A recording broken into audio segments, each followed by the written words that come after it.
పువ్వులంటే స్వామివారికి తగని ప్రీతి. బహుశా ఆ రహస్యం కనిపెట్టే ఏమో పద్మావతీదేవి పూలమాలలతో ఆయన్ని అలంకరించి తాను ధరించి స్వామివారి మనసు దోచారు.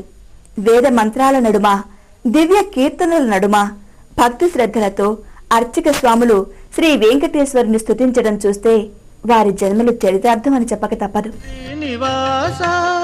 అని నోరార పిలిచిన దూరమైపోవు కదా దురిత పాపాలన్నీ, వెంకటేశ్వర అని మనసార వేడిన, వెంకటేశ్వర అని మనసార వేడిన, చేరువైపోవు కదా శ్రీవారి సన్నిధులు, చేరువైపోవు కదా శ్రీవారి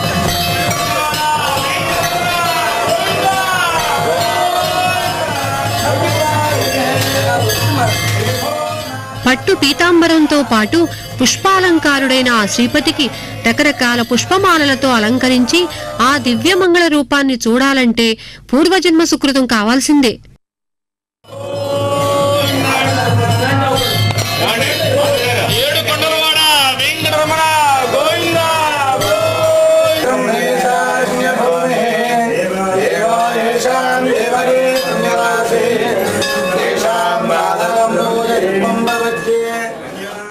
శ్రవణ నక్షత్రం ఆ తిరుమలేశుని జన్మ నక్షత్రం. శనివారం ఆయనకు అత్యంత ప్రీతిపాత్రమైన రోజు. మరి ఆ శ్రవణ నక్షత్రం శనివారం రెండూ కలిసి వస్తే భక్తులకు ఆ రోజు అత్యంత ప్రీతిపాత్రమైంది కాదంటారా? అందుకే ఆ స్వామివారిని అంగరంగ వైభవంగా అభిషేకించి అలంకరిస్తారు. ఆయన ప్రేమకు పాత్రులవుతారు. గోరంట్ల వాసులతో పాటు పరిసర ప్రాంతాల ప్రజలు కూడా స్వామివారి దివ్య తేజోమయ రూపాన్ని దర్శించే భాగ్యం చూసి మనం ఈర్ష్యపడక తప్పదు.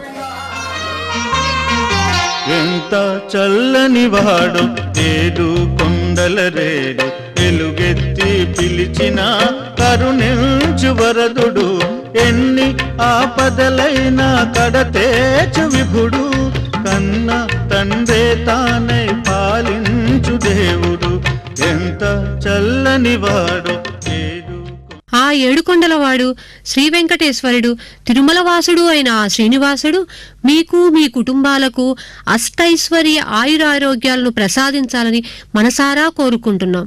గోవిందాయ నమః.